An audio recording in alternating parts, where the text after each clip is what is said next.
Hari pernikahan Intan dan Irfan digelar sederhana di rumah keluarga besar Irfan, sebuah rumah besar bercat putih di pinggir kota kecil. Tamu-tamu datang silih berganti, membawa doa dan ucapan selamat. Intan, dengan kebaya krem yang dipilih sendiri, tersenyum lebar walau keringat dingin menetes karena gugup. Baginya, hari itu adalah awal baru. Ia meninggalkan status lajangnya dan berjanji setia pada laki-laki yang kini menjadi suaminya. Irfan, dengan jas hitam kebanggaannya, tampak gagah di mata orang-orang. Ia menyambut tamu dengan senyum dan candaan ringan, meski kadang matanya terlihat lebih sering mencari-cari ibunya dibanding menatap istrinya. Bu Tutik, sang mertua, mondar-mandir mengatur jalannya acara seolah dialah yang menikah. Dari memilih hidangan hingga mengatur posisi duduk tamu, semua harus sesuai kehendaknya. Beberapa saudara sempat berbisik bahwa Bu Tutik memang selalu ingin tampil dominan. Intan hanya menanggapinya dengan senyum tipis. Ia berpikir, mungkin wajar seorang ibu ingin yang terbaik untuk anaknya. Setelah pesta usai, Intan dan Irfan mulai menata kehidupan baru di rumah kontrakan sederhana. Meski kecil, bagi Intan itu sudah cukup. Ia membayangkan bisa menata ruang tamu dengan sofa mungil, dapur yang rapi, dan halaman kecil untuk anak-anak bermain kelak. Harapan memenuhi pikirannya. "Aku akan membuat rumah ini jadi tempat yang nyaman untuk kita," katanya pada Irfan sambil tersenyum. Namun, sejak hari-hari pertama, Intan mulai merasakan sesuatu yang mengganggu. Irfan tampak lebih sering bersantai daripada membantu. Saat Intan sibuk membersihkan rumah, Irfan duduk di depan televisi dengan alasan lelah. "Kan baru aja bersihin resepsi, Tan. Biarlah aku istirahat dulu," katanya. Intan menahan diri untuk tidak mengeluh. Ia berpikir, mungkin Irfan hanya butuh waktu beradaptasi. Waktu berjalan. Irfan jarang menunjukkan inisiatif bekerja lebih keras. Ia memang memiliki pekerjaan kecil di bengkel temannya, tapi sering bolos dengan alasan bosan atau tidak cocok.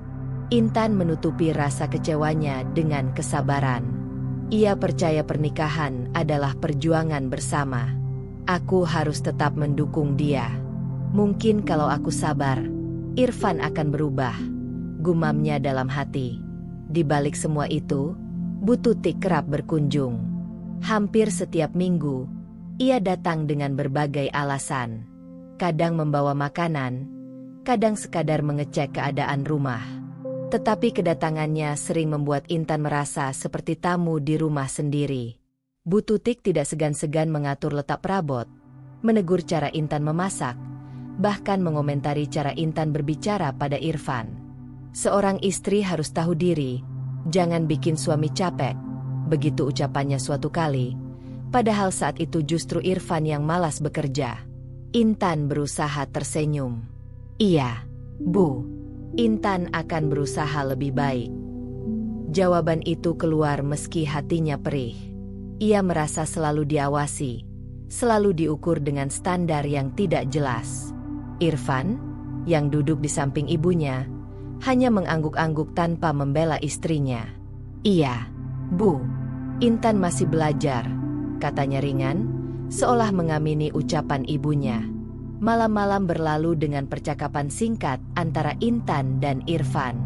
Intan ingin berbicara tentang rencana masa depan, tabungan, atau pekerjaan tetap. Tapi Irfan lebih sering menanggapi dengan jawaban singkat atau mengganti topik. "Santai aja, Tan. Kita jalanin aja dulu. Nggak usah mikirin yang berat-berat," katanya. Intan merasa kecewa, tapi menutupinya dengan diam. Ia tidak ingin dianggap cerewet di awal pernikahan. Saat keluarga besar Irfan mengundang mereka untuk makan bersama, Intan kembali merasakan bagaimana dominasi Bu Tutik terasa di depan semua orang. Irfan selalu dipuji sebagai anak yang berbakti. Irfan itu anak yang baik, selalu nurut sama ibu. "Untung Intan dapat suami seperti dia," kata Bu Tutik dengan bangga. Semua mengangguk setuju. Intan tersenyum kaku, menelan kata-kata yang ingin keluar. Ia tahu, Jika bicara jujur, ia hanya akan terlihat buruk. Hari-hari selanjutnya, Intan mulai terbiasa dengan sikap Irfan yang lebih banyak bergantung pada ibunya. Kadang Intan berharap Irfan lebih mandiri, tapi ia memilih memendam. Baginya, menjaga keharmonisan rumah tangga lebih penting daripada berdebat. Namun di sudut hatinya, mulai tumbuh keraguan kecil. Benarkah pernikahan ini akan membawa kebahagiaan? Atau justru menjerumuskannya dalam lingkaran masalah yang lebih besar? Sore itu, ketika Intan sedang mencuci piring, Irfan masuk ke dapur sambil mengeluh lapar. "Masak apa sih, Tan? Kok lama banget?" Suaranya terdengar malas. Intan menoleh dengan sabar. "Sebentar lagi selesai. Fen, kamu bisa bantu ambilin minum?" "Enggak." Irfan mengernyit. "Loh, kan itu tugas kamu. Aku capek." Ia pergi ke ruang tamu lagi, meninggalkan Intan yang berdiri diam, menahan napas panjang. Ia sadar, tanda-tanda awal sudah jelas. Irfan tidak seindah yang terlihat di hari pernikahan. Malam itu, Intan menatap langit-langit kamarnya. Ingatannya kembali ke hari pernikahan, di mana ia penuh harapan dan mimpi. Kini, baru beberapa minggu menikah, ia sudah merasakan tekanan. Tapi ia belum mau menyerah. "Aku masih bisa bertahan. Demi anak yang akan lahir. Demi keluarga kecilku," batinnya. Ia tak tahu bahwa perjalanan yang menantinya akan jauh lebih berat dari sekadar menghadapi suami malas dan mertua yang dominan. Hari-hari setelah pernikahan seharusnya menjadi masa bulan madu yang penuh kebahagiaan. Namun, bagi Intan, kenyataan jauh berbeda. Semakin lama ia hidup bersama Irfan, semakin terlihat jelas kebiasaan malas suaminya.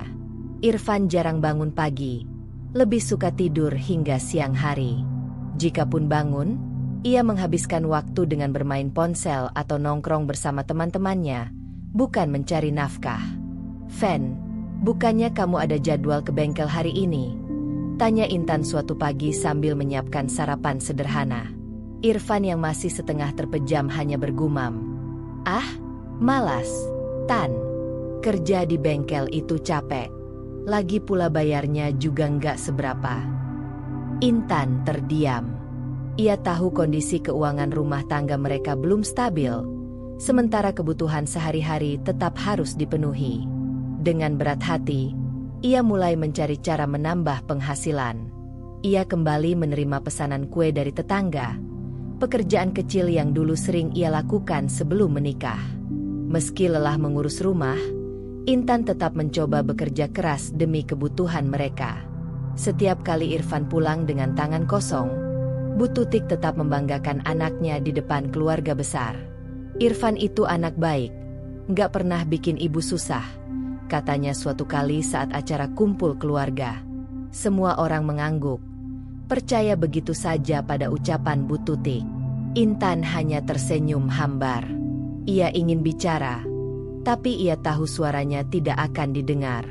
Padahal kenyataannya, Intan sering mengencangkan ikat pinggang. Uang hasil pesanan kuenya tidak seberapa, tapi cukup untuk belanja dapur. Ia menahan diri agar tidak terlalu sering membeli pakaian baru untuk dirinya, lebih memilih kebutuhan anak dan rumah. Irfan jarang peduli soal ini. Jika butuh uang untuk rokok atau nongkrong, ia malah meminta dari Intan. "Tan, pinjam uang dulu." "Ya, nanti kalau ada rezeki aku balikin," kata Irfan suatu sore. Intan menatapnya sejenak, lalu menghela napas. "Uang pesanan kue itu untuk belanja besok. Fen, kalau kamu pakai, besok kita makan apa?" "Ya elah, kamu pelit amat. Istriku kok hitung-hitungan sama suami sendiri," balas Irfan ketus. Intan merasa hatinya perih. Ia tidak pernah berniat hitung-hitungan, tapi kenyataan memaksanya berpikir realistis. Ia yang memutar otak agar dapur tetap mengepul, sementara suaminya bersikap seolah-olah semua baik-baik saja. Suatu hari, Bu Tutik datang berkunjung. Seperti biasa, ia masuk rumah dengan sikap penuh otoritas. Melihat Intan sibuk membuat adonan kue sementara Irfan tiduran di ruang tamu, Bu Tutik langsung mengomel. "Intan, jangan suruh Irfan capek-capek kerja. Tugas istri itu melayani suami. Kalau kamu bisa cari uang sendiri, ya syukuri. Jangan bebani Irfan." Intan terdiam. Ia ingin menjawab, ingin mengatakan bahwa justru Irfan yang malas. Tapi ia tahu, jika berani melawan, ia hanya akan dianggap menantu durhaka. Akhirnya ia memilih tersenyum kaku. "Iya, Bu, Intan ngerti." Di dalam hati, Intan merasakan frustrasi yang makin menumpuk. Malamnya, saat Irfan tertidur, Intan duduk sendirian di ruang tamu. Matanya menatap kosong pada tumpukan nota belanja dan catatan pesanan kue. Ia berpikir keras bagaimana caranya menjaga rumah tangga ini tetap berdiri. Ia masih ingin mempertahankan pernikahan, terutama demi anaknya yang masih kecil. Ia tak ingin anak itu tumbuh tanpa ayah. Namun, kesabaran Intan terus diuji. Irfan semakin jarang pulang tepat waktu, sering nongkrong hingga larut malam. Jika Intan menegur, ia akan menjawab dengan kasar. "Aku kan butuh hiburan juga. Jangan kamu atur-atur aku, Tan," katanya. Ucapan itu menusuk hati Intan, tapi ia tetap diam. Keesokan harinya, Intan menerima pesanan kue dalam jumlah besar. Ia bekerja sejak pagi hingga larut malam. Tangan dan punggungnya pegal, tapi ia tetap semangat. Ia berharap bisa menabung sedikit demi masa depan anaknya. Saat ia sibuk di dapur, Irfan malah duduk santai menonton televisi. Sesekali ia berteriak meminta teh manis. Intan hampir menangis karena lelah, tapi ia menahan air matanya. Dalam pikirannya, Intan berulang kali bertanya, sampai kapan ia bisa bertahan dengan keadaan seperti ini? Mengapa Bu Tutik selalu menutup mata terhadap kenyataan? Mengapa Irfan tidak pernah merasa bersalah? Di tengah rasa frustasi itu, Intan masih berusaha menyemangati dirinya. "Aku harus kuat. Kalau aku menyerah sekarang, anakku yang jadi korban." Ia menghapus air matanya, lalu kembali merapikan dapur sebelum tidur. Meski kelelahan, ia tetap berusaha tersenyum di depan anaknya. Anak itu tidak tahu apa yang sedang terjadi. Ia hanya tahu bahwa ibunya selalu ada untuknya. Bagi Intan, itu cukup untuk membuatnya bertahan 1 hari lagi.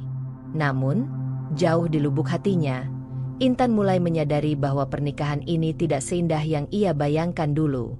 Harapan yang dulu ia genggam perlahan terkikis oleh kenyataan pahit. Ia yang bekerja keras, sementara suaminya hanya malas, dan mertuanya terus menutup mata. Intan masih mencoba bertahan, tapi benih luka sudah mulai tumbuh di hatinya. Ia tahu, perjalanan ini akan semakin berat.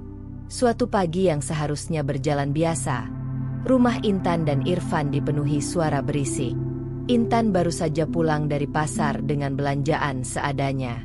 Ia menghitung setiap rupiah yang tersisa, memastikan masih cukup untuk seminggu ke depan. Namun, begitu masuk rumah, ia menemukan Irfan duduk dengan wajah masam, rokok terselip di tangannya. "Tan, uang yang kamu kasih kemarin kemana? Kok dompet kosong?" tanyanya dengan nada tinggi. Intan terkejut, meletakkan kantong plastik di meja. "Uang itu kan untuk bayar listrik dan belanja. Aku juga sudah sisihin sedikit buat anak." "Alasan aja kamu. Aku tahu kamu sembunyikan uang dari aku." Irfan berdiri, matanya memerah penuh amarah. Intan menggeleng cepat. "Enggak, Fen. Aku sama sekali enggak sembunyikan apa-apa. Semua ada catatannya." Ia menunjukkan nota belanja yang sudah rapi tersimpan. Namun, Irfan tidak mau melihat. Ia melemparkan rokok ke asbak dan berteriak, "Dasar istri nggak becus. Rumah ini berantakan, makan nggak enak, uang pun habis entah kemana." Itulah pertama kalinya pertengkaran rumah tangga mereka benar-benar pecah. Intan mencoba menahan air mata, tapi suaranya bergetar. Aku sudah berusaha. Fen, aku kerja bikin kue, aku urus rumah, aku jaga anak. Apa kurangnya aku? Alih-alih mereda, Irfan semakin naik pitam. Suaranya makin keras, cukup untuk terdengar tetangga. Tak lama kemudian, pintu rumah terbuka. Bu Tutik masuk tanpa mengetuk. Wajahnya penuh rasa ingin tahu. Ada apa ini ribut-ribut? Tanyanya tajam. Irfan langsung mengadu. Bu, Intan ini suka ngatur-ngatur uang. Nggak jujur sama aku. Aku capek. Bu. Bu Tutik menatap Intan dengan pandangan merendahkan. Kamu gimana sih, Tan? Jadi istri itu tugasnya nurut sama suami, bukan bikin ribut. Kalau uang habis, itu pasti kamu yang boros. Masa anak saya sampai ngeluh begini? Intan tercekat. Ia ingin menjelaskan, ingin membela diri. Tapi, Bu, saya sudah catat semua pengeluaran. Kalau ibu mau lihat. Sudah, jangan banyak alasan, potong Bu Tutik. Saya sudah kenal Irfan dari kecil. Dia anak baik. Nggak mungkin bohong. Kamu aja yang nggak bisa jadi istri. Kata-kata itu menampar hati Intan lebih keras daripada teriakan Irfan. Ia merasa suaranya tidak ada artinya di rumah itu. Irfan duduk kembali dengan wajah puas, seolah mendapat pembelaan penuh. Intan berdiri kaku, menunduk, tidak tahu harus berkata apa lagi. Suasana rumah semakin tegang. Anak mereka yang masih kecil berlari ke arah Intan, memeluk kakinya. Bunda kenapa? Tanya polosnya. Intan menunduk, mengusap kepala anaknya sambil menahan tangis. Nggak apa-apa, Nak. Bunda baik-baik saja. Namun, dalam hati, Intan merasa hancur. Ia tidak hanya disalahkan oleh suami, tapi juga dituduh oleh mertua. Tidak ada ruang baginya untuk menjelaskan. Ia hanya menjadi kambing hitam, bahkan ketika ia sudah melakukan yang terbaik. Malamnya, pertengkaran itu masih menyisakan luka. Irfan tidur nyenyak di sampingnya, seolah tidak terjadi apa-apa. Intan memandang langit-langit kamar dengan mata basah. Ia merasa sendirian dalam rumah tangganya sendiri. Besoknya, kabar pertengkaran sudah menyebar ke telinga keluarga besar. Namun, bukan kisah sebenarnya yang terdengar. Bu Tutik menceritakan versinya sendiri, bahwa Intan tidak becus mengatur uang, membuat Irfan stres, dan sering membantah suami.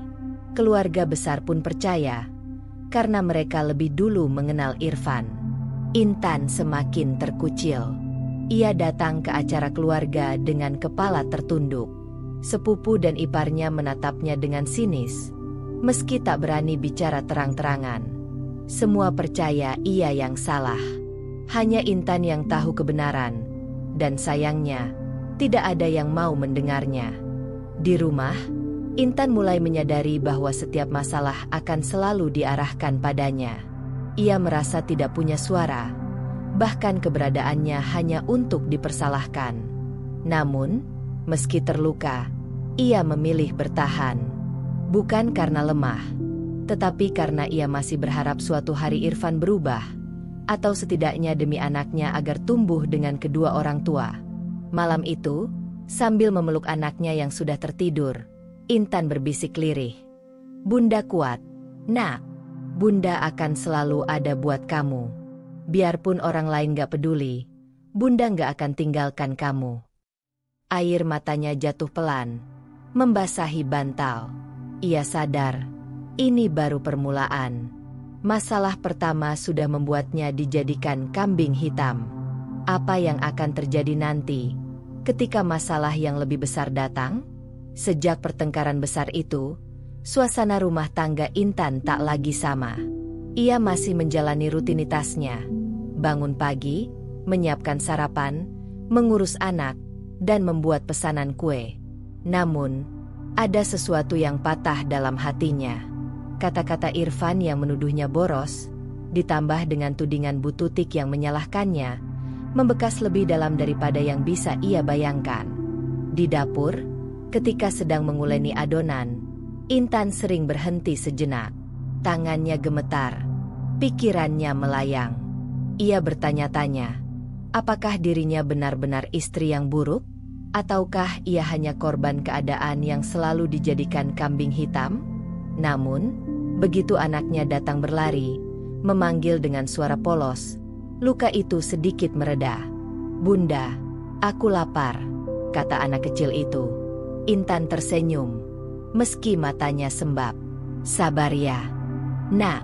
Bunda bikinin roti dulu." Demi anaknya, ia berusaha tegar. Ia tidak ingin buah hatinya tumbuh dalam rumah penuh amarah tanpa kasih sayang. Irfan sendiri tak pernah meminta maaf. Seolah pertengkaran itu hanya angin lalu. Ia kembali dengan kebiasaannya. Malas bekerja, lebih suka nongkrong, dan jika pulang ke rumah, ia sibuk dengan ponsel. Ketika Intan mencoba mengajaknya bicara, jawaban yang keluar hanya singkat, dingin, bahkan terkadang penuh sindiran. "Fen, aku cuma minta kita sama-sama mikirin masa depan," kata Intan suatu malam. "Masa depan apaan? Santai aja, Tan. Urusan duit gampang, nanti juga ada rezeki sendiri," jawab Irfan tanpa menoleh dari layar ponselnya. Intan menunduk. Harapannya agar Irfan berubah mulai terasa tipis, tapi ia masih mencoba. Di dalam dirinya, ada sisa keyakinan bahwa suatu hari suaminya akan sadar tanggung jawab. Itulah yang membuatnya bertahan, selain cinta untuk anak. Sementara itu, Bu Tutik semakin sering datang. Hampir setiap kali ada masalah kecil, Irfan langsung mengadu pada ibunya. "Bu, Intan cerewet banget. Aku jadi nggak betah di rumah," begitu katanya lewat telepon yang diam-diam terdengar oleh Intan. Tak butuh waktu lama, Bu Tutik pun datang dengan wajah penuh otoritas. Ia duduk di ruang tamu, menatap Intan dengan sorot mata tajam. "Tan, kamu itu jangan banyak menuntut. Suami itu bukan pembantu. Kalau Irfan malas kerja, ya sabar. Doakan dia, jangan malah bikin suasana panas." Intan ingin menjelaskan bahwa ia tidak menuntut berlebihan, hanya meminta Irfan bertanggung jawab. Tapi setiap kali ia membuka mulut, Bu Tutik selalu memotong. "Saya ini ibunya Irfan. Saya lebih tahu dia seperti apa. Kamu itu cuma menantu. Harus tahu diri." Kalimat itu menusuk Intan dalam-dalam. Untuk pertama kalinya, ia benar-benar merasa terasing di rumah sendiri. Luka batinnya kian dalam, karena tidak hanya suami yang tak menghargai, tapi mertua pun menganggapnya bukan siapa-siapa. Malam hari, setelah Bu Tutik pulang, Intan duduk di kamar sambil menatap anaknya yang sudah tertidur pulas. Ia mengusap pipi kecil itu dengan lembut. "Bunda kuat demi kamu, Nak," bisiknya. Air mata jatuh pelan, tapi ia segera menghapusnya. Ia tidak ingin anak itu bangun dan melihat bundanya menangis. Hari-hari berlalu, dan Irfan semakin bergantung pada ibunya. Jika ada keputusan penting, ia selalu meminta restu Bu Tutik, bahkan untuk hal kecil seperti membeli perabot rumah. "Tanya ibu dulu deh, Tan. Nggak enak kalau nggak sesuai maunya ibu," ucap Irfan. Intan hanya mengangguk, meski hatinya berontak. Ia merasa perannya sebagai istri semakin terkikis. Keputusannya tak berarti apa-apa jika tidak mendapat persetujuan Bu Tutik. Kesepian menjadi teman setia Intan. Ia sering berbicara pada dirinya sendiri, mencoba menyemangati hati yang lelah. "Aku harus sabar. Aku harus kuat. Demi anak, demi harapan Irfan suatu hari berubah." Tapi luka batin yang ia rasakan semakin dalam, dan lambat laun menggerogoti rasa cintanya pada Irfan. Suatu sore, ketika Intan sedang menjemur pakaian, seorang tetangga mendekat. "Tan, kamu kelihatan capek sekali. Kamu baik-baik aja?" Intan tersenyum hambar. "Alhamdulillah, baik. Namanya juga rumah tangga, Mbak. Ia menutupi luka hatinya dengan senyum palsu. Tetangga itu hanya mengangguk. Tapi Intan tahu orang-orang mulai memperhatikan. Pertengkaran yang dulu pecah keras ternyata meninggalkan jejak. Namun, ia tidak ingin aib rumah tangganya jadi bahan gosip. Ia memilih diam, menanggung beban sendirian. Malam itu, Irfan kembali pulang larut malam, membawa sisa rokok dan bau alkohol tipis. Intan tidak berani bertanya. Ia hanya menyiapkan air minum, lalu berbaring di samping anaknya. Di dalam hati, ia semakin yakin bahwa luka ini bukan luka biasa. Ini adalah luka pertama yang benar-benar meninggalkan bekas.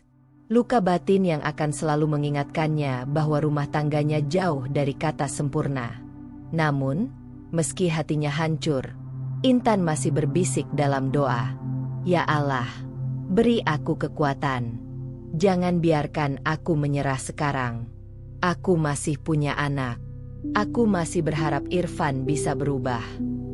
Itulah yang membuatnya bertahan malam demi malam. Harapan tipis, cinta pada anak, dan doa yang ia panjatkan dalam kesunyian. Hari itu seharusnya menjadi hari biasa. Intan baru saja pulang dari mengantarkan pesanan kue ke tetangga. Tubuhnya lelah, tapi ia tetap bergegas menyiapkan makan siang. Ia ingin ketika Irfan pulang, semua sudah rapi dan siap saji. Namun, begitu Irfan masuk rumah, wajahnya langsung masam. Mana makanannya? Aku lapar dari tadi, bentaknya sambil melempar tas ke sofa. Intan bergegas ke dapur.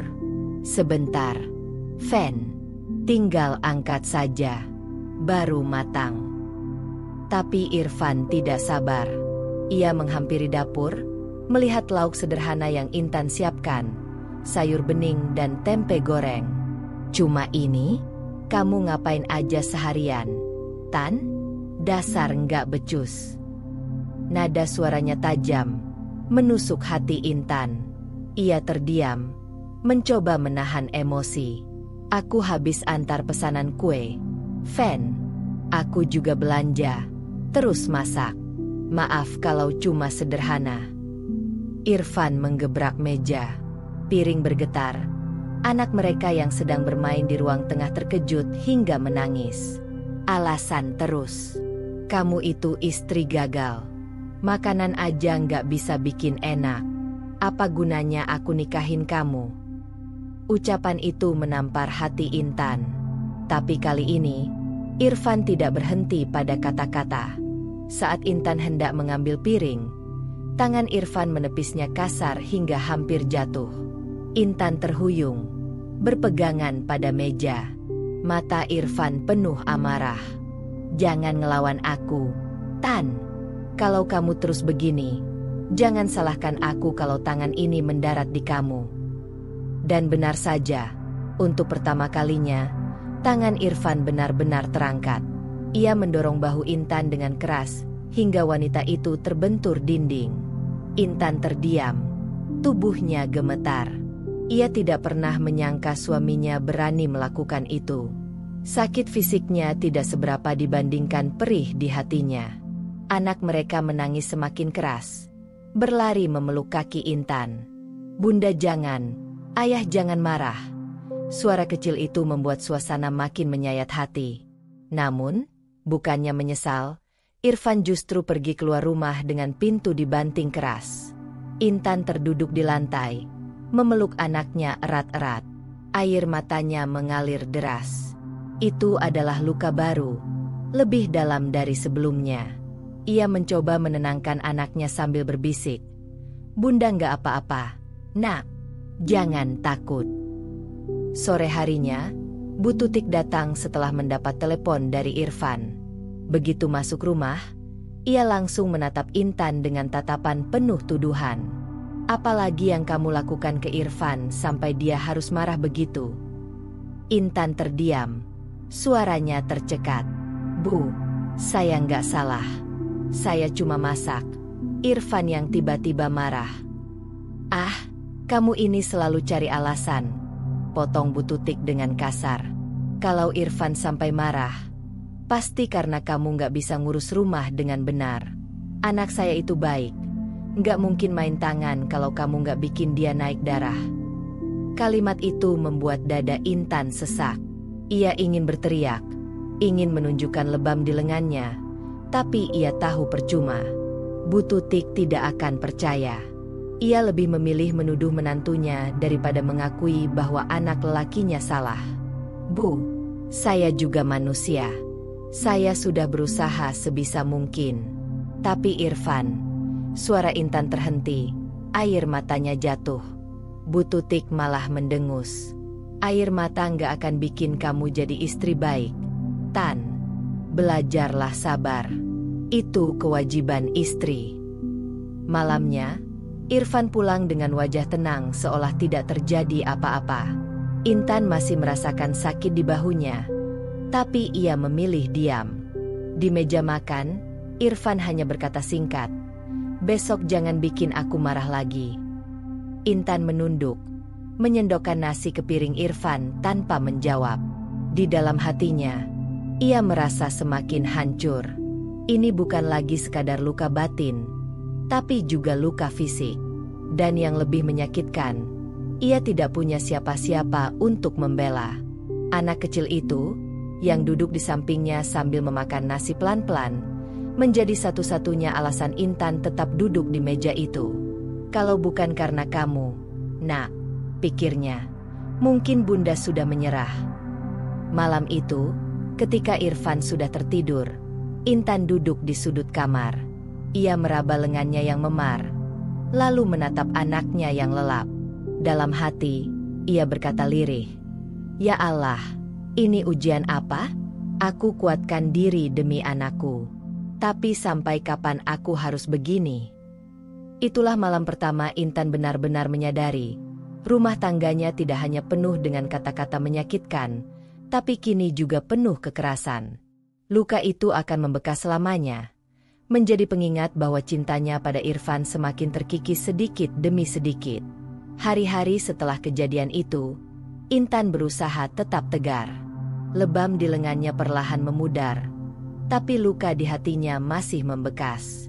Setiap kali ia memandang wajah anaknya, tekadnya untuk bertahan sedikit demi sedikit kembali tumbuh. Ia tidak ingin menyerah begitu saja, meski rasa sakit semakin sering menghampiri. Suatu malam, ketika Irfan pulang lebih awal, Intan memberanikan diri membuka percakapan. Ia tahu risikonya, tapi ia juga sadar jika terus diam, luka itu hanya akan semakin dalam.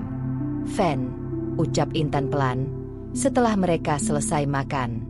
"Aku pengin kita bicara serius tentang rumah tangga kita." Irfan mendengus, meletakkan sendok dengan kasar.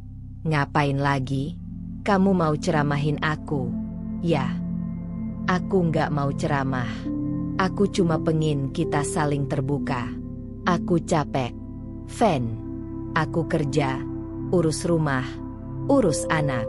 Aku butuh kamu juga ikut tanggung jawab." Irfan menatapnya tajam, lalu bersandar di kursi. "Jadi maksudmu aku nggak tanggung jawab? Kamu pikir siapa yang udah jadi kepala rumah tangga ini?" Intan menahan napas. Suaranya bergetar tapi tegas.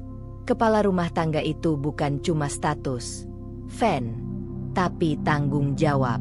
Aku nggak minta banyak. Aku cuma butuh kamu cari kerja lagi. Demi kita, demi anak kita. Sejenak ada keheningan. Irfan menatap Intan seolah tak percaya wanita itu berani bicara seperti itu. Wajahnya memerah, tangannya mengepal. "Kamu berani ngatur aku sekarang?" "Aku nggak ngatur. Aku cuma berharap. Aku masih pengin rumah tangga ini jalan," jawab Intan, berusaha tetap tenang meski jantungnya berdegup kencang. Namun, bukannya memahami, Irfan justru berdiri dan meraih ponselnya. "Kalau gini, aku telepon ibu. Biar ibu yang kasih tahu kamu cara jadi istri yang benar." Intan tercekat. Ia tahu apa yang akan terjadi. Setiap kali Irfan merasa tersudut, ia selalu berlindung di balik Bu Tutik. Dan benar saja, beberapa menit kemudian, terdengar suara pintu diketuk keras. Bu Tutik masuk dengan langkah cepat. Wajahnya penuh amarah.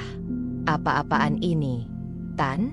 Irfan bilang kamu kurang ajar sama dia," bentaknya tanpa memberi kesempatan Intan menjelaskan. Intan berusaha menahan air mata. "Bu, saya cuma ajak Irfan bicara. Saya capek. Bu, saya cuma minta dia lebih peduli. Salahkah kalau istri berharap begitu?" Bu Tutik menatap Intan dengan sorot meremehkan. "Salah besar. Kamu itu siapa berani-beraninya mengatur Irfan? Dia laki-laki, kepala keluarga. Tugasmu cuma ikut, bukan nyuruh-nyuruh." "Bu, saya nggak nyuruh. Saya cuma..." "Cukup," potong Bu Tutik. "Kamu selalu banyak alasan. Kalau Irfan sampai kesal, itu jelas karena kamu bikin masalah. Sejak awal saya sudah lihat, kamu memang gak pantas buat dia." Kata-kata itu menghantam Intan seperti palu besar. Ia menunduk, menahan tangis yang hampir pecah.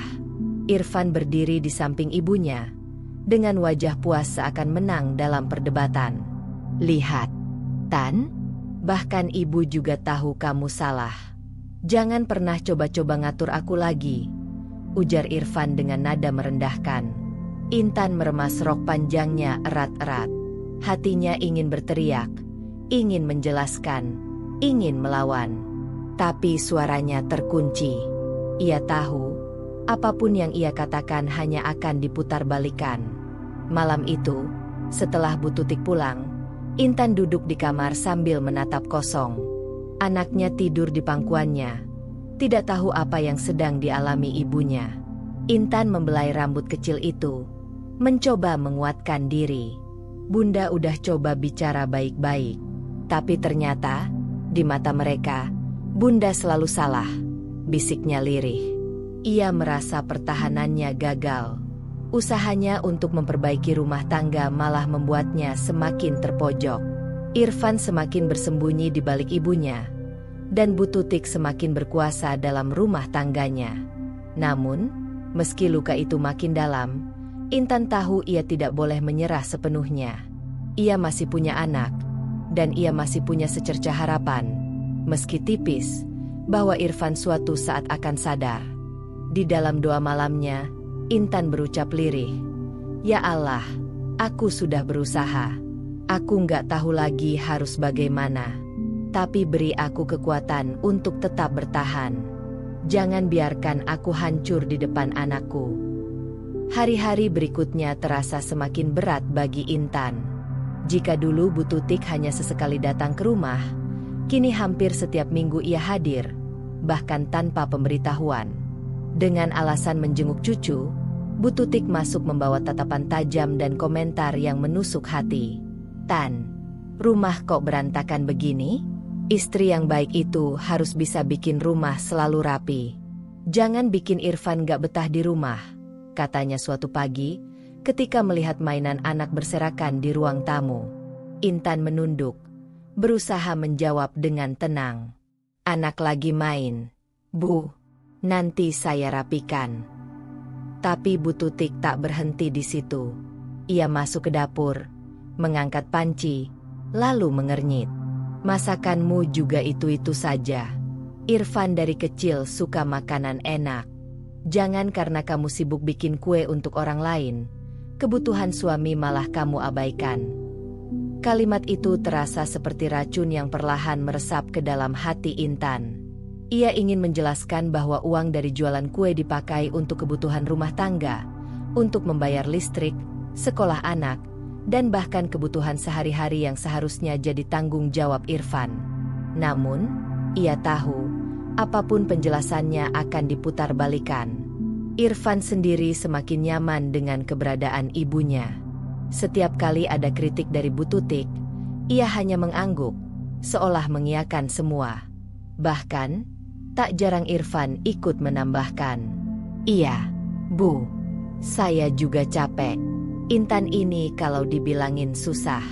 Kalau nggak ada ibu yang sering datang, Entah apa jadinya rumah ini, kata Irfan di depan Intan. Perkataan itu membuat hati Intan hancur berkeping-keping. Ia merasa seperti orang asing di rumah sendiri, terjepit di antara suami yang tidak peduli dan mertua yang selalu menyalahkan. Malamnya, ketika Intan mencoba membicarakan hal ini dengan Irfan, hasilnya justru semakin membuatnya terpojok. "Fen, aku mohon, jangan semua hal diceritakan ke ibu. Aku malu. Fen, kita bisa selesaikan sendiri tanpa harus selalu melibatkan beliau." Irfan menatapnya dengan sinis. "Kamu ini kenapa sih? Ibu cuma peduli. Kalau bukan ibu yang urus, kamu pikir siapa yang bisa benerin kamu?" Jawaban itu menusuk lebih dalam daripada teriakan apapun. Intan merasa semua jalan untuk menyampaikan perasaan sudah tertutup. Tidak ada ruang bagi suaranya. Keesokan harinya, Intan kembali menerima serangan dari Bu Tutik. Kali ini, mertua itu datang bersama salah satu saudara Irfan. Di depan keluarga, Bu Tutik terang-terangan mengkritik menantunya. "Coba lihat, anak saya ini jadi kurus karena istrinya nggak bisa ngurus. Kalau saya nggak sering turun tangan, entah gimana jadinya rumah tangga mereka." Saudara Irfan hanya mengangguk, tampak mempercayai ucapan Bu Tutik. Intan berdiri di sana dengan wajah tertunduk, menahan rasa malu yang luar biasa. Ia ingin berteriak, ingin membela diri, tapi sekali lagi, ia tahu tidak ada yang akan mendengarkan. Malam itu, Intan duduk sendirian di kamar setelah anaknya tertidur. Ia memandangi jendela yang gelap. Hatinya terasa sesak. Kenapa semua orang hanya dengar satu sisi cerita? Kenapa aku selalu jadi pihak yang salah? Batinnya lirih. Ia merasa semakin terjepit. Di satu sisi, ia tidak bisa meninggalkan rumah itu begitu saja karena anaknya. Di sisi lain, setiap hari ia harus menerima tekanan dari suami dan mertua. Hidupnya seperti berjalan di lorong sempit yang gelap, tanpa jalan keluar. Namun, meski hatinya remuk, Intan tetap berusaha berdiri tegak di depan anaknya. Ketika sang buah hati bertanya polos, "Bunda, kenapa nenek selalu marahin Bunda?" Intan tersenyum pahit. "Nenek sayang sama ayah. Nak, kadang caranya bikin Bunda sedih. Tapi nggak apa-apa. Kamu jangan ikut sedih ya." Anak kecil itu memeluk Intan erat, seolah memahami luka yang ibunya sembunyikan. Pelukan kecil itu menjadi satu-satunya sumber kekuatan bagi Intan untuk bertahan di tengah tekanan yang semakin berat. Di dalam hati, ia mulai sadar bahwa kebahagiaan rumah tangganya tidak bisa hanya ditunggu. Jika ia terus diam, ia hanya akan semakin tenggelam. Luka demi luka menumpuk, dan tekanan semakin menekan napasnya. Namun, untuk saat ini, ia masih memilih bertahan. Karena ia tahu, perjuangan belum selesai. Malam itu, Intan duduk di kamar ketika Irfan tertidur pulas dengan ponsel di tangannya. Anak mereka sudah lebih dulu lelap, memeluk boneka kesayangan. Intan menatap wajah suaminya, yang tenang dalam tidur.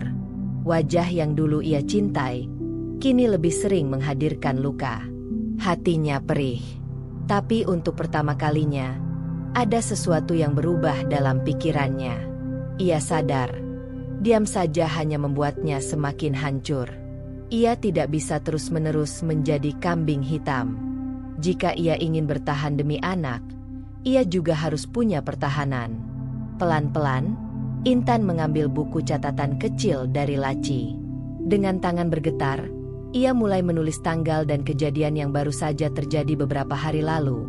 Bagaimana Irfan berteriak, bagaimana ia dipukul, bagaimana Bu Tutik selalu membela anaknya. Ia mencatat dengan detail, seolah ingin memastikan semua itu tidak hilang begitu saja. "Aku harus punya bukti," gumamnya pelan.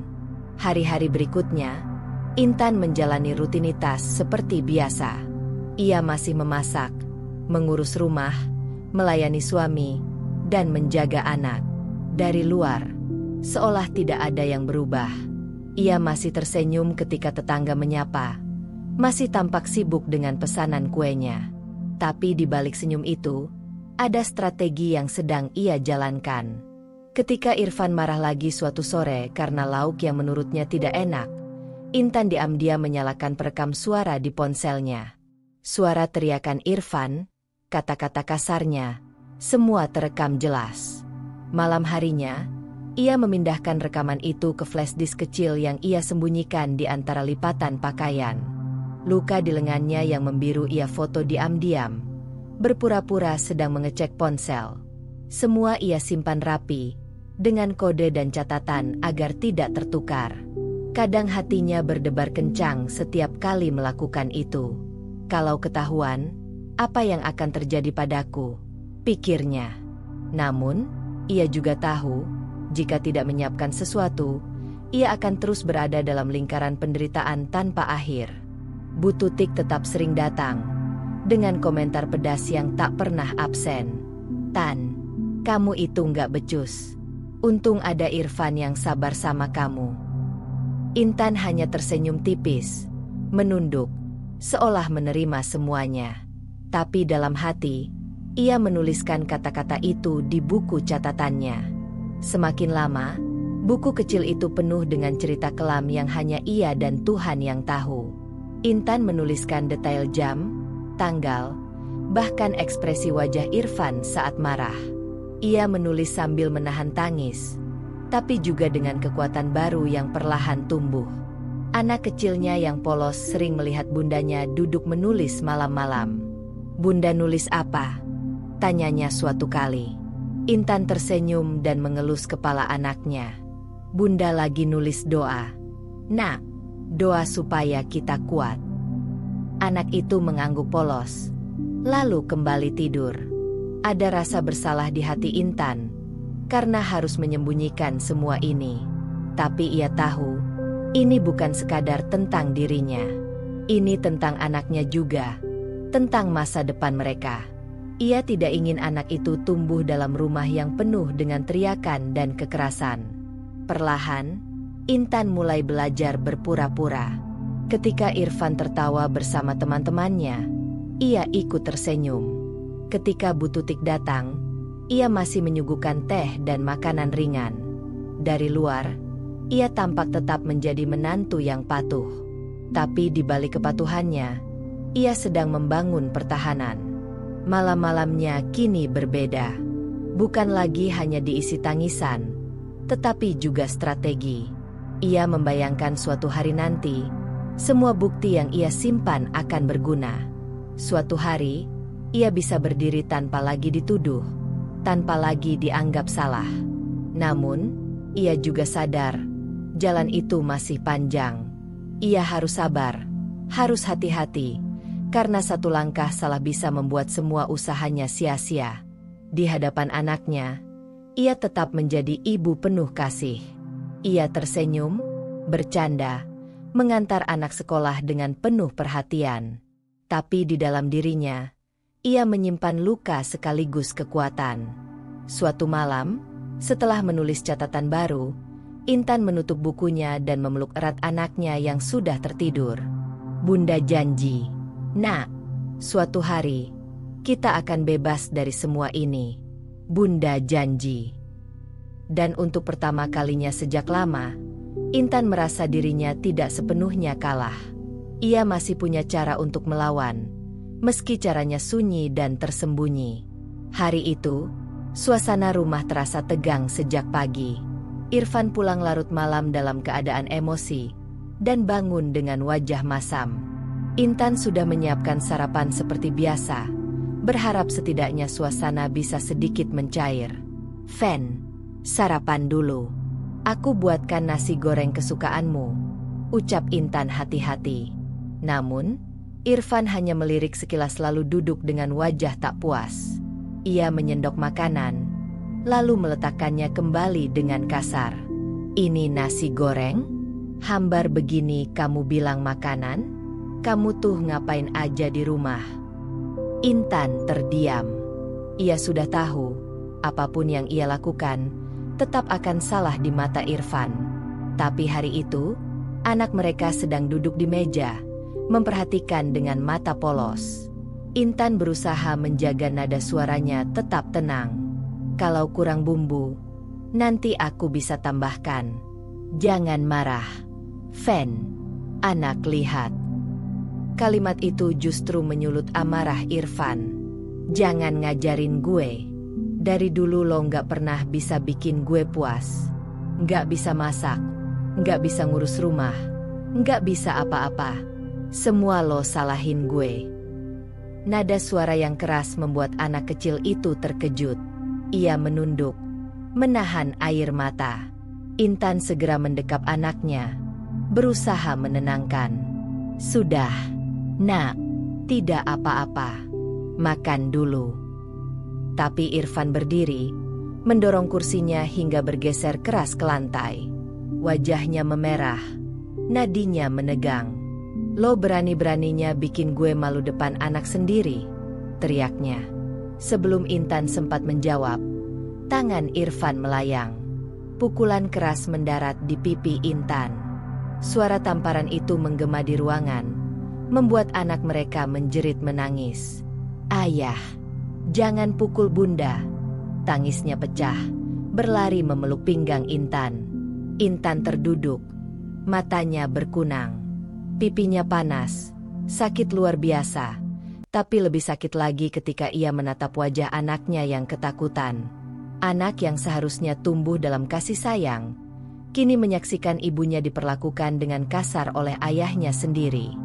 Fen, tolong, jangan lakukan ini di depan anak. Suara Intan bergetar, hampir tak terdengar. Namun Irfan belum berhenti. Ia menunjuk Intan dengan penuh amarah. Lo bikin gue naik pitam tiap hari. Lo yang bikin hidup gue susah. Kalau bukan karena lo, gue nggak bakal kayak gini. Intan memeluk anaknya erat-erat, berusaha melindungi meski tubuhnya sendiri gemetar. Air matanya jatuh, bukan hanya karena rasa sakit di wajah, tapi karena ia sadar, inilah titik hancur. Semua harapan yang dulu ia pertahankan kini runtuh. Dalam hati, ia merasa dikhianati bukan hanya sebagai istri, tetapi juga sebagai ibu. Bagaimana mungkin Irfan tega memukulnya di depan anak mereka? Luka itu jauh lebih dalam daripada semua luka sebelumnya.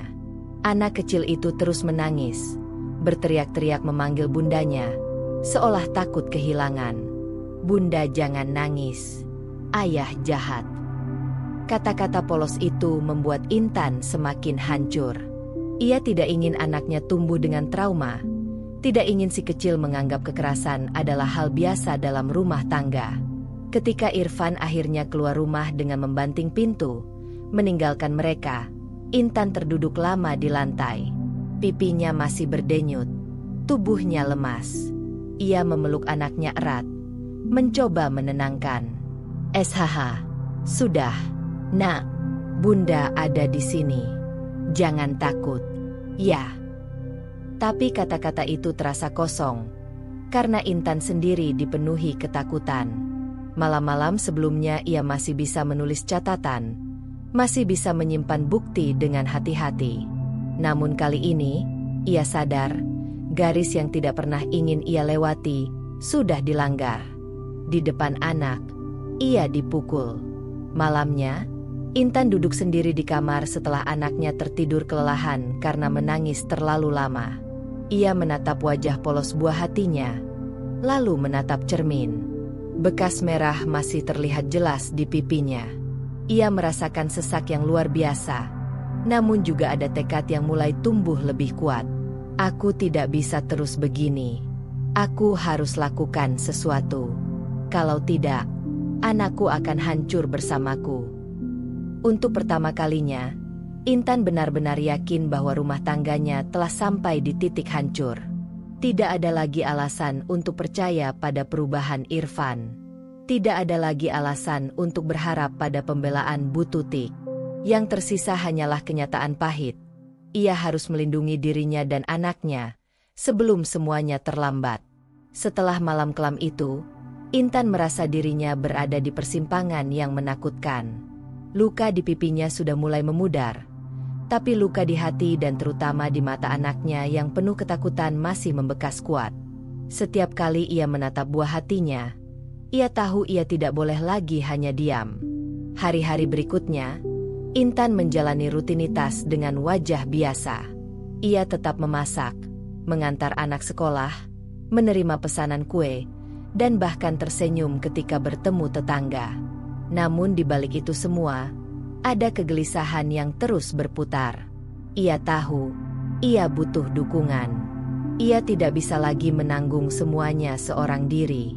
Malam itu, ketika Irfan pergi nongkrong bersama teman-temannya, Intan memberanikan diri menghubungi seorang sahabat lama, Lestari. Mereka jarang bertemu setelah Intan menikah. Tetapi dulu Lestari adalah tempatnya berbagi cerita. Dengan suara bergetar, ia menekan nomor di ponselnya. "Halo, Tar, ini aku, Intan." "Tan, ya Allah, aku kangen banget. Kamu gimana? Lama banget nggak ada kabar." Air mata Intan langsung menetes mendengar suara hangat itu. Aku nggak baik-baik saja, Tar. Aku butuh teman bicara." Lestari segera menawarkan bertemu. Malam itu juga mereka berjumpa di sebuah warung kecil dekat rumah Lestari. Begitu bertatap muka, Intan tak sanggup menahan tangis. Lestari menggenggam tangannya erat. "Tan, kamu kenapa? Ada apa?" Dengan terbata-bata, Intan menceritakan semuanya. Tentang Irfan yang malas, kasar, bahkan memukulnya di depan anak mereka. Tentang Bu Tutik yang selalu membelanya dan menyalahkan Intan. Tentang luka yang ia sembunyikan selama ini. Lestari terdiam lama. Matanya berkaca-kaca. "Tan, kenapa kamu tahan sendirian selama ini? Kamu nggak salah. Semua yang kamu alami itu nggak adil. Aku bertahan karena anakku, Tar. Aku nggak mau dia kehilangan ayah. Tapi setelah kejadian kemarin, aku sadar, kalau aku diam, justru dia yang akan terluka lebih dalam." Lestari mengangguk pelan. "Kamu butuh dukungan, Tan. Kamu nggak bisa lawan semua ini sendirian. Aku di sini buat kamu. Apapun yang kamu butuhkan, aku siap bantu." Kata-kata itu seperti oase bagi Intan yang lama haus pengertian. Untuk pertama kalinya setelah sekian lama, ia merasa ada seseorang yang benar-benar memihaknya. Tak berhenti di situ, Intan juga mulai berpikir untuk mencari dukungan dari dalam keluarga besar Irfan. Ia tahu tidak semua anggota keluarga sama seperti Bu Tutik. Ada satu sosok yang selama ini dikenal bijak, yakni Pak De Hadi, kakak tertua dari ayah Irfan. Sosok itu disegani di keluarga besar, dan jarang ikut campur urusan kecil, tapi selalu dihormati suaranya. Suatu siang, Intan memberanikan diri mengunjungi rumah Pak De Hadi dengan alasan mengantar kue. Setelah berbasa-basi sebentar, ia akhirnya membuka sedikit isi hatinya. "Pak De, saya minta maaf kalau saya lancang. Saya sebenarnya nggak kuat lagi, Pak De." Suaranya bergetar, matanya mulai basah. Pak De Hadi menatap Intan dengan serius. "Kenapa, Nak? Ceritakan saja. Jangan dipendam." Dengan hati-hati, Intan menceritakan sebagian masalahnya. Ia tidak berani membuka semuanya sekaligus, tapi cukup untuk memberi gambaran tentang sikap Irfan dan bagaimana Bu Tutik memperlakukan dirinya. Pak De Hadi menarik napas panjang. "Intan, dari dulu saya tahu kamu anak baik. Kalau sampai kamu bicara begini, berarti sudah terlalu berat. Kamu jangan takut. Kamu punya hak untuk bahagia, dan keluarga besar harus tahu kebenarannya." Air mata Intan mengalir deras. Ada kelegaan besar mendengar kalimat itu. Ia tidak lagi merasa benar-benar sendirian. Ada sahabat yang peduli, dan ada keluarga besar yang mungkin bisa menjadi penyeimbang dari sikap Bu Tutik. Dalam perjalanan pulang, Intan menggenggam erat tasnya, di mana tersimpan catatan dan flash disk berisi bukti. Ia tahu, Saat ini ia belum bisa mengungkapkan semuanya. Tapi perlahan, ia sudah mulai membangun jaringan pertahanan. Ia sudah menanam benih keberanian. Malam itu, ketika anaknya tidur memeluknya, Intan berbisik, "Nak, Bunda nggak akan diam lagi. Bunda janji, akan ada hari di mana kamu nggak perlu menangis melihat ayah marah. Akan ada hari di mana kita bisa tertawa tanpa takut." Untuk pertama kalinya setelah sekian lama, Intan merasa ada cahaya kecil di ujung lorong gelap yang selama ini ia jalani. Bukan cahaya dari Irfan, bukan juga dari Bu Tutik, tapi dari keberanian dirinya sendiri dan orang-orang yang bersedia berdiri di sisinya. Hari Minggu itu rumah Pak D hadir ramai. Seluruh keluarga besar berkumpul untuk acara syukuran sederhana salah satu sepupu Irfan yang baru saja diterima kerja. Meja panjang penuh dengan makanan. Gelak tawa terdengar di sana-sini. Namun bagi Intan, suasana itu justru membuat dadanya berdebar kencang. Ia tahu, inilah saat yang mungkin tidak akan datang dua kali. Di depan keluarga besar, di hadapan orang-orang yang selama ini hanya mendengar cerita sepihak, Intan punya kesempatan untuk bicara. Tapi hatinya gamang. Berani atau tidak, ini bisa jadi penentu hidupku, batinnya. Sejak tiba, Intan berusaha bersikap biasa. Ia membawa kue buatannya sendiri, menyapa satu persatu keluarga, dan menebar senyum meski hatinya bergejolak. Irfan duduk santai di sisi Bu Tutik, tertawa lebar, seolah menjadi suami idaman yang sempurna. Bu Tutik sesekali melontarkan komentar, "Untung Irfan dapat istri seperti Intan. Walau agak kurang ini itu, tapi sabar juga dia." Kalimat itu membuat beberapa orang tersenyum simpul. Ada yang hanya diam. Intan menunduk, menahan perih. Ia tahu, selama ini citra dirinya di depan keluarga selalu buruk karena cerita yang dipoles Bu Tutik. Acara berjalan lancar hingga menjelang sore. Setelah doa bersama, keluarga besar masih duduk di ruang tamu, bercakap santai. Intan duduk agak jauh, di samping anaknya yang asyik bermain dengan sepupu-sepupunya. Matanya sesekali bertemu dengan Pak D Hadi yang memberi tatapan penuh arti, seolah berkata, "Kalau mau bicara, sekaranglah waktunya." Jantung Intan berdegup makin cepat. Tangannya dingin. Namun ia teringat semua luka yang ia simpan, semua rekaman dan foto yang tersembunyi di flash disk kecil dalam tasnya. Ia mengingat tangis anaknya yang melihat ayahnya menampar dirinya. Semua itu memberi keberanian. Ketika suasana mulai agak tenang, Intan berdiri. Suaranya pelan, tapi cukup jelas terdengar.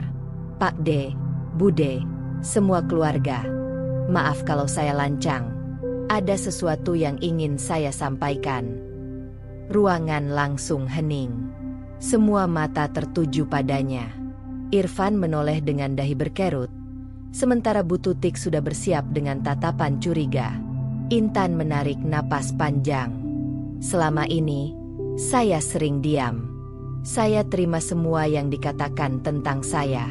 Tapi hari ini, saya tidak bisa diam lagi." Suasana semakin tegang.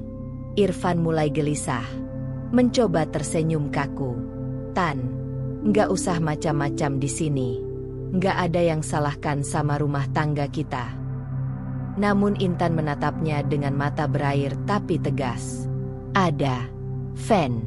Banyak sekali. Dan semua orang berhak tahu kebenarannya."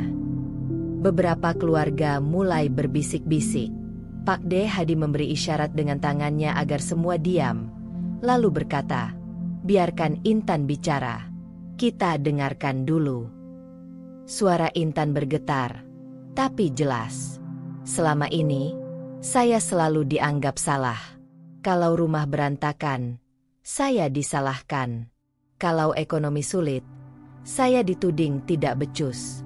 Bahkan saat Irfan marah, saya tetap yang disalahkan. Padahal, kenyataannya berbeda." Bu Tutik segera menyela, suaranya lantang. "Jangan bikin fitnah, Tan. Irfan itu anak baik. Dia sabar menghadapi kamu. Kalau bukan karena dia, mungkin kamu nggak bisa bertahan. Intan hampir goyah, tapi ia menggenggam tangannya sendiri, menahan gemetar. Bu, saya hormat pada ibu, tapi saya tidak bisa lagi hanya diam. Saya punya bukti. Kalau perlu, saya bisa tunjukkan. Ucapan itu membuat ruangan semakin hening. Irfan mulai panik. Matanya melirik ke arah tas Intan. Kamu mau apa? Pak D. Hadi mencondongkan tubuhnya, menatap Irfan lalu Intan. Kalau Intan bilang punya bukti, kita harus dengar. Jangan ada yang ditutup-tutupi. Ini demi keadilan. Intan menelan ludah. Ia belum mengeluarkan apapun hari itu, tapi keberaniannya untuk bicara di depan keluarga besar sudah mengguncang segalanya. Ia melihat wajah-wajah yang selama ini hanya mendengar cerita dari Bu Tutik kini mulai bimbang. Anak kecilnya berlari ke arah Intan, memeluk kakinya. Bunda, jangan nangis. Suara polos itu membuat beberapa anggota keluarga menunduk, terharu. Dalam hati, Intan tahu, inilah kesempatan emas. Ia sudah menyalakan api kebenaran. Mungkin tidak semua orang percaya sekarang juga, tapi benih keraguan terhadap Irfan dan Bu Tutik sudah tertanam. Ketika acara bubar, banyak yang masih terdiam. Sebagian menghampiri Intan, menepuk bahunya pelan. Pak D. Hadi hanya berkata singkat, "Kamu sudah berani melangkah. Lanjutkan. Nak, jangan takut. Kami akan ada." Sepulang dari pertemuan itu, meski tubuhnya lelah dan hatinya masih berdebar, Intan merasa langkah kecilnya tadi adalah titik balik. Untuk pertama kalinya, ia tidak lagi sepenuhnya terpojok. Untuk pertama kalinya, suara kecilnya mulai terdengar. Dan ia berjanji pada dirinya sendiri, langkah berikutnya akan lebih besar, lebih kuat, dan lebih terang. Sejak pertemuan keluarga di rumah Pak D. Hadi, suasana di rumah Intan dan Irfan semakin panas. Irfan jelas merasa terancam. Ia tahu Intan berani bicara di depan keluarga besar, dan itu membuatnya merasa harga dirinya diinjak. Bukannya introspeksi, ia justru semakin kasar. "Lo pikir bisa bikin gue malu di depan keluarga?" bentaknya suatu malam. Suaranya menggema hingga membuat anak mereka terbangun dan menangis. Intan mencoba menenangkan dengan suara lirih. "Aku cuma bilang yang sebenarnya, Fen. Aku nggak tahan kalau terus-terusan disalahkan." Tapi jawaban itu malah membuat Irfan semakin marah. Ia mendorong Intan hingga hampir terjatuh ke lantai. "Lo perempuan nggak tahu diri. Semua masalah ini gara-gara lo. Kalau lo nggak cerewet, gue nggak bakal marah-marah." Anak kecil mereka memeluk Intan sambil menangis ketakutan. "Ayah, jangan pukul bunda. Jangan marah, ayah." Tapi Irfan tidak peduli. Ia berjalan mondar-mandir di ruang tamu, mengumpat, lalu mengambil kunci motornya dan pergi keluar malam itu juga, membanting pintu dengan keras. Intan hanya bisa duduk memeluk anaknya, menenangkan tangis kecil itu sambil menahan air matanya sendiri. Ia sudah semakin terbiasa dengan perlakuan kasar, tapi kali ini yang membuatnya sakit bukan hanya pukulan atau bentakan, melainkan kenyataan bahwa anaknya harus menyaksikan semuanya lagi dan lagi. Keesokan harinya, Bu Tutik datang. Wajahnya penuh amarah, dan Intan tahu Irfan pasti sudah mengadu. "Intan, kamu ini istri macam apa? Anak saya sampai ngomel-ngomel semalaman karena ulah kamu. Kamu bikin rumah tangga rusak." Intan berusaha tenang. "Bu, saya cuma mau hidup normal. Saya nggak salah apa-apa. Kenapa semua selalu saya yang dituduh?" Tapi Bu Tutik mendengus sinis. "Kamu memang pandai berlagak jadi korban. Irfan itu laki-laki baik, sabar. Tapi kamu yang bikin dia naik darah. Kalau bukan karena kamu keras kepala, nggak mungkin dia marah begitu." Ucapan itu menusuk hati Intan. Ia ingin berteriak, ingin menunjukkan semua bukti yang sudah ia kumpulkan. Namun ia menahan diri. Ia tahu waktunya belum tepat. Hari-hari berikutnya justru makin buruk. Irfan semakin sering melampiaskan kekesalan dengan bentakan, lemparan barang, bahkan sesekali tamparan. Ia merasa aman karena yakin ibunya selalu membelanya. Setiap kali Intan mencoba membicarakan soal tanggung jawab, jawabannya selalu sama. Urusan gue, bukan urusan lo. Kalau nggak suka, minggat aja. Namun anehnya, Irfan tidak benar-benar ingin Intan pergi. Ia hanya ingin Intan tetap ada untuk melayani, untuk mengurus rumah, untuk menjadi sasaran kemarahannya. Bu Tutik pun makin memperkeruh keadaan. Ia kerap menelepon Irfan, menyulut api dengan kata-kata manis yang terdengar seperti pembelaan. Sabar ya, Fen. Ibu tahu kamu capek. Istrimu itu memang susah diatur. Kamu jangan mau dipermainkan. Kalimat itu menjadi bensin yang menyulut bara di hati Irfan. Ia semakin yakin bahwa semua masalah bersumber dari Intan. Di balik semua itu, Intan hanya bisa bertahan. Malam-malamnya semakin panjang, penuh isak tertahan. Namun ia juga semakin kuat menggenggam buku catatannya. Setiap kejadian ia tulis, setiap kata-kata kasar ia rekam, setiap luka ia foto. Semua ia simpan dengan rapi, meski tubuhnya gemetar setiap kali melakukannya. Ia tahu, semakin hari Irfan semakin menjadi-jadi. Tapi di sisi lain, bukti yang ia kumpulkan juga semakin lengkap. Anak mereka, yang semakin besar, mulai paham ada yang salah di rumahnya. Suatu malam, anak itu berkata lirih, "Bunda, kenapa ayah selalu marah? Ayah nggak sayang sama bunda ya?" Pertanyaan itu menusuk hati Intan lebih dalam daripada semua tamparan Irfan.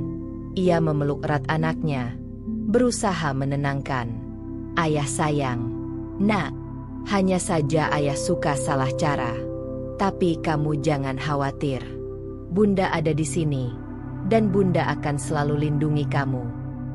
Di dalam hatinya, Intan bersumpah. Ia mungkin bisa menahan luka demi luka, tapi ia tidak akan membiarkan anaknya terus tumbuh dalam ketakutan. Irfan boleh semakin menjadi, tapi Intan juga semakin siap. Dan tanpa disadari oleh Irfan maupun Bu Tutik, benteng pertahanan yang diam-diam dibangun Intan sudah semakin kokoh. Hanya menunggu waktu sebelum semuanya meledak ke permukaan. Hari itu, udara terasa lebih berat dari biasanya. Intan bangun lebih pagi, meski semalaman hampir tidak bisa tidur. Di meja kecil di kamar, semua bukti yang ia kumpulkan selama berbulan-bulan sudah tersusun rapi. Buku catatan berisi kronologi kejadian, flash disk dengan rekaman suara Irfan ketika marah, dan foto-foto memar di tubuhnya. Ia memeriksa sekali lagi, memastikan tidak ada yang tertinggal. Hari ini, keluarga besar kembali berkumpul. Kali ini bukan sekadar syukuran atau arisan, melainkan pertemuan keluarga yang digagas oleh Pak De Hadi. Intan tahu, kesempatan ini bisa menjadi titik balik yang menentukan. Jika ia gagal, semua perjuangannya bisa sia-sia. Ia duduk di tepi ranjang, menatap anaknya yang masih tertidur. Wajah polos itu memberikan kekuatan. Ia membelai kepala si kecil sambil berbisik, "Bunda akan berjuang hari ini. Demi kamu, Nak." Di sisi lain, Irfan justru bersiap dengan santai. Ia mengenakan kemeja rapi, menatap cermin dengan penuh percaya diri. Pertemuan keluarga? Tenang aja. Semua pasti bela gue. Ibu juga sudah siap. Ucapan itu membuat Intan tercekat. Ia tahu, Bu Tutik tentu sudah menyiapkan narasi untuk menutupi semua kelakuan Irfan. Dan benar saja, ketika mereka tiba di rumah Pak De Hadi, Bu Tutik sudah menunggu dengan wajah sumringah. "Fen, Intan, mari masuk." Semua sudah berkumpul, sapa Pak De Hadi dengan tenang. Namun sebelum masuk, Bu Tutik sempat berbisik tajam pada Intan. "Kamu jangan macam-macam hari ini. Kalau berani bikin malu anak saya, siap-siap tanggung akibatnya. Intan hanya menunduk, menahan gejolak di dadanya. Ia tidak menjawab, tapi genggamannya pada tas yang berisi bukti semakin erat. Di ruang tamu besar, semua keluarga sudah duduk melingkar. Ada kakak dan adik Irfan, paman, bibi, juga sepupu-sepupu yang sebelumnya hanya mendengar cerita sepotong dari Bu Tutik. Suasananya formal tapi tegang. Pak D. Hadi membuka pertemuan dengan suara berat. Kita semua keluarga. Kalau ada masalah, lebih baik kita bicarakan terbuka, bukan hanya bisik-bisik di belakang. Hari ini, saya ingin mendengar langsung dari Intan dan Irfan. Irfan cepat-cepat bicara. Pak D, sebenarnya nggak ada masalah besar. Rumah tangga wajar ada cekcok. Intan ini aja yang suka lebay. Kalau nggak mungkin cerita kesana sini. Bu Tutik menimpali dengan suara lantang. Betul, Kak. Anak saya ini sabar luar biasa. Semua orang tahu Irfan itu baik. Kalau ada masalah, pasti karena Intan yang kurang bisa ngurus rumah. Saya sering lihat sendiri rumah berantakan. Masakan nggak karuan. Irfan kasihan, harus sabar hadapi istri yang begitu. Beberapa anggota keluarga saling pandang, ada yang mengangguk, ada juga yang tampak ragu. Tegangan di ruangan meningkat. Intan duduk dengan tubuh tegak, meski dalam hatinya gemetar. Ia bisa merasakan tatapan semua orang menunggu. Apakah ia akan bicara atau memilih diam? Ia menghela napas panjang, lalu membuka mulut. Pak D, Bu D, semua keluarga, saya minta maaf kalau hari ini terdengar berat. Tapi saya sudah terlalu lama diam. Selama ini, saya memang selalu dianggap salah. Saya diteriaki, dipukul, bahkan anak saya melihat langsung semua itu. Dan setiap kali, saya tetap yang dituduh penyebabnya. Ruangan mendadak hening. Suara Intan terdengar jelas, bergetar tapi mantap. Bohong. Kamu ngarang. Potong Bu Tutik cepat. Wajahnya memerah. Kamu itu memang pintar main peran jadi korban. Jangan fitnah anak saya. Irfan ikut menimpali dengan nada kasar. Intan, jangan bikin drama di depan keluarga. Gue sabar sama lo selama ini, tapi lo malah bikin malu. Intan merasakan matanya panas, tapi ia menahan air mata. Ia merogoh tasnya perlahan, menyentuh flash disk kecil itu. Bukan saatnya langsung mengeluarkan semua bukti, tapi ia ingin memberi sinyal pada semua orang. Kalau saya hanya bicara, mungkin tidak ada yang percaya. Tapi saya tidak datang tanpa persiapan. Saya punya catatan, rekaman, juga bukti lain. Saya bisa tunjukkan kapanpun diperlukan. Kata-kata itu membuat beberapa orang terbelalak. Tiba-tiba, suasana yang tadinya berat sebelah mulai bergeser. Pak D. Hadi menatap Irfan dan Bu Tutik dengan tajam. Kalau begitu, biarkan Intan menunjukkan. Kita semua harus tahu kenyataan, bukan hanya katanya. Wajah Irfan berubah pucat. Bu Tutik tampak gelisah, namun masih berusaha tersenyum paksa. Kak, jangan percaya dulu. Menantu itu bisa macam-macam cara. Semua pasti cuma dibuat-buat. Tapi kali ini, beberapa anggota keluarga tidak langsung mengiyakan. Ada yang berbisik pelan, ada yang menatap Intan dengan kasihan. Intan menunduk, menggenggam tangan anaknya yang duduk di sampingnya. Ia tahu, pertempuran sebenarnya baru akan dimulai. Namun ia juga sadar, ia sudah berada di jalur yang benar. Hari ini adalah hari pertemuan, bukan hanya keluarga yang duduk bersama, tapi juga hari ketika kebenaran mulai mengetuk pintu. Dan Intan berjanji pada dirinya sendiri, apapun yang terjadi, ia tidak akan mundur lagi. Suasana ruang tamu keluarga besar Pak D. Hadi pagi itu terasa mencekam. Semua anggota keluarga sudah duduk melingkar, menatap Intan dengan berbagai ekspresi. Penasaran, curiga, bahkan sedikit meremehkan. Irfan duduk dengan wajah masam di samping Bu Tutik, yakin bahwa semua orang masih akan membelanya. Intan menarik napas panjang.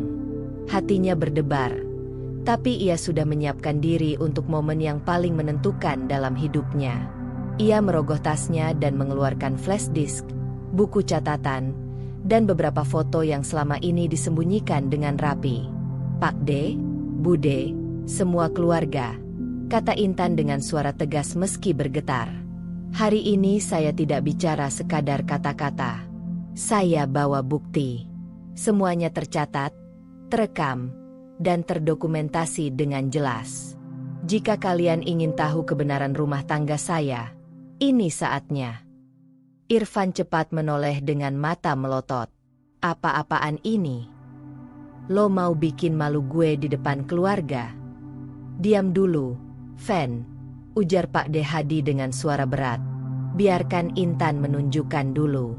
Kita semua harus dengar fakta." Intan memasang flash disk ke laptop yang disiapkan Pak D. Hadi. Suasana hening. Tangannya sedikit gemetar saat menekan tombol play, dan suara teriakan Irfan terdengar jelas dari rekaman malam-malam sebelumnya.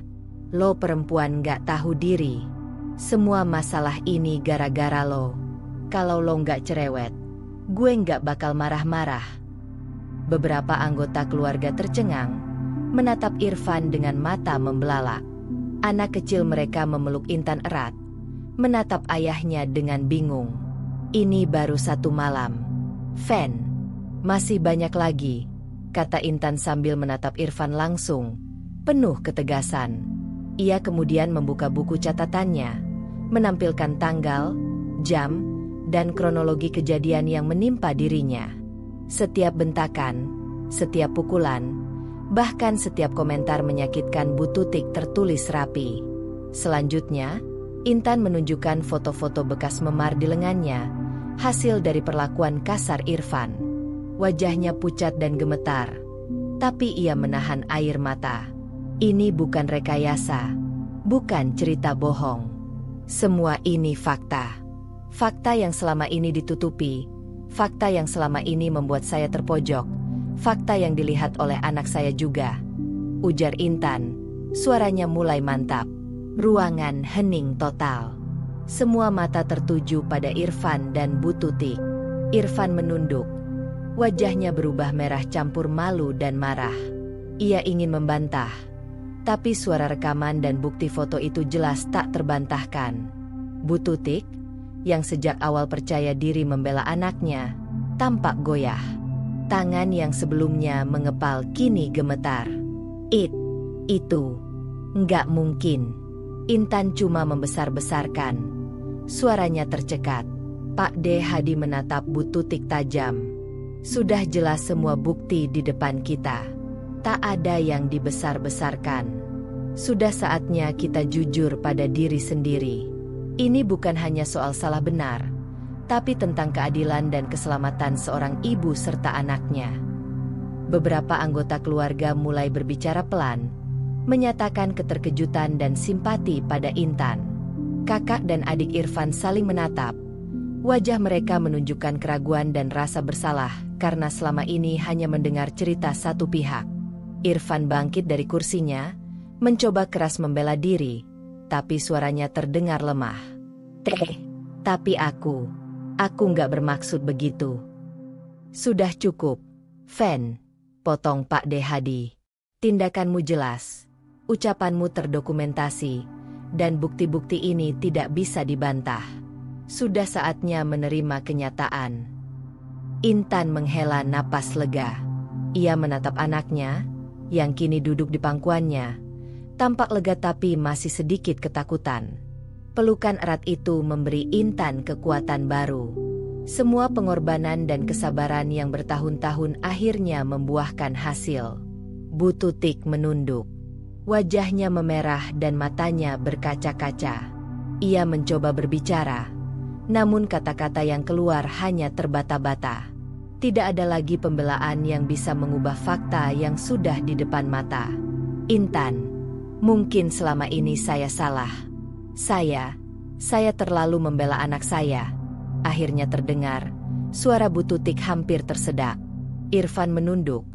Wajahnya penuh penyesalan, tapi rasa malu dan kehilangan harga diri tampak jelas. Semua orang di ruangan kini tahu, selama ini dianggap salah hanyalah Intan. Intan duduk tegap. Rasa lega bercampur dengan emosi yang mendalam. Hari ini bukan sekadar kemenangan pribadi, tetapi juga langkah penting untuk membangun hidup baru bersama anaknya. Ia tahu, masih banyak yang harus diperbaiki, tetapi kebenaran sudah diungkapkan. Dan di antara semua tatapan keluarga besar, satu hal menjadi jelas. Intan tidak lagi menjadi korban bisu. Hari ini, ia berdiri tegak, dengan bukti nyata, dan semua fakta terang benderang di hadapan semua orang. Suasana ruang tamu rumah Pak D. Hadi pagi itu terasa berbeda dari sebelumnya. Setelah bukti-bukti Intan terbuka di hadapan keluarga besar, ketegangan yang mencekam perlahan berubah menjadi kesadaran dan simpati. Beberapa anggota keluarga yang semula ragu kini berdiri membela Intan, menyatakan bahwa selama ini ia hanya menjadi korban dari perilaku Irfan dan perlakuan Bu Tutik yang terlalu membela anaknya. Pak D. Hadi membuka percakapan. Cukup jelas. Semua bukti yang ditunjukkan Intan menunjukkan fakta. Tidak ada yang bisa menyangkalnya. Sudah waktunya kita berdiri di sisi yang benar. Irfan menunduk. Wajahnya memerah, menahan malu. Suara lantangnya yang dulu menakutkan kini terdengar lemah. Ia mencoba bicara, tetapi tidak ada yang benar-benar mendengarkannya. Bahkan beberapa sepupunya mulai menyindir, menyebut perilaku kasar dan malasnya selama ini. Bu Tutik tampak kebingungan. Ia menatap Irfan, lalu Intan.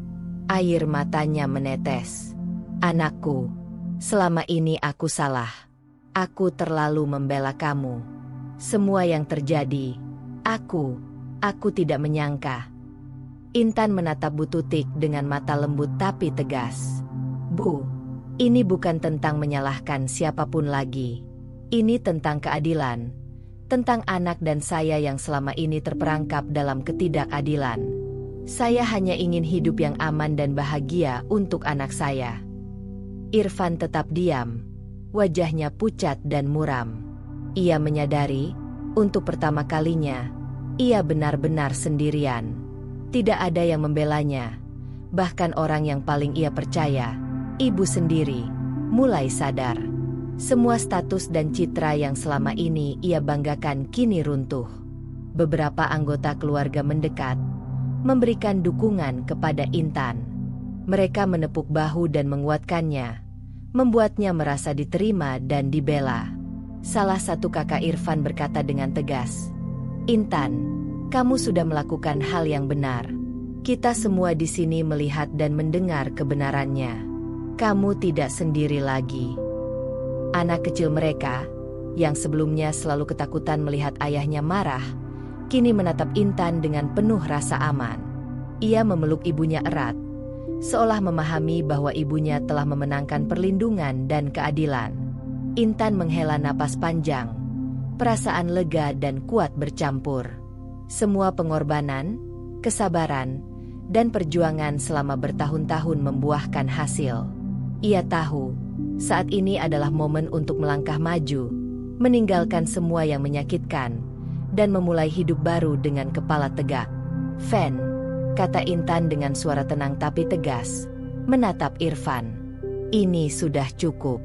Aku sudah tidak bisa lagi hidup dalam rumah yang penuh kekerasan dan kebohongan. Aku pergi bersama anak kita, dan aku akan memastikan kita bahagia tanpa kamu." Irfan menelan ludah. Ia ingin bicara, ingin memohon, tapi kata-kata itu tersedak di tenggorokannya. Tidak ada yang bisa mengubah fakta. Tidak ada yang bisa memutar waktu. Bu Tutik menunduk lagi, kali ini dengan penyesalan mendalam. Ia menepuk bahu anaknya, tetapi kata-kata penghiburan yang biasanya keluar tak bisa diucapkan. Ia sadar, anak laki-lakinya lah yang bersalah, bukan menantu perempuannya.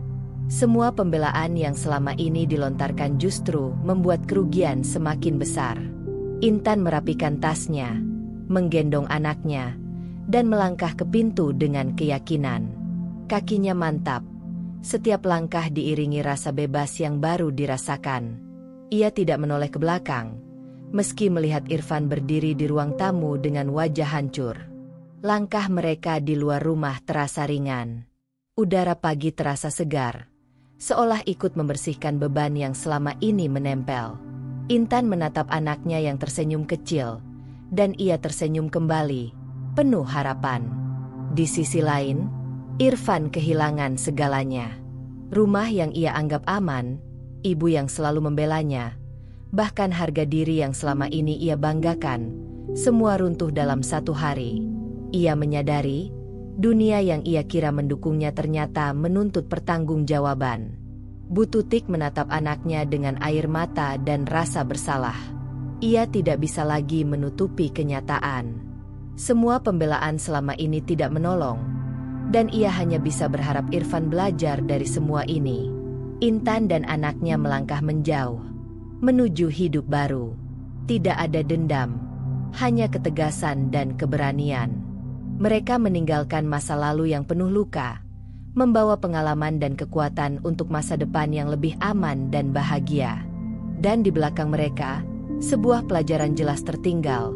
Keadilan tidak bisa dipaksa, kebohongan tidak bisa bertahan, dan keberanian yang dibangun perlahan akan selalu menemukan jalannya. Intan bebas, anak mereka aman, dan Irfan harus menghadapi akibat dari semua kesalahan yang ia buat sendiri. Hari itu, akhirnya, ada ketenangan yang nyata. Keluarga besar menyadari kebenaran, Intan mendapatkan pembelaan yang pantas, dan hidup baru yang layak menunggu mereka. Dan begitulah akhir dari cerita kita hari ini. Setiap perjalanan, seberapapun kecilnya, selalu menyimpan pelajaran dan makna. Semoga kisah ini bisa menginspirasi, menghibur, atau bahkan membuka sudut pandang baru untukmu. Kalau kamu suka dengan cerita seperti ini, jangan lupa untuk like, komen, dan tentunya subscribe agar kamu nggak ketinggalan cerita-cerita seru berikutnya. Aktifkan juga lonceng notifikasinya supaya kamu jadi yang pertama tahu saat cerita baru tayang. Sampai jumpa di kisah selanjutnya.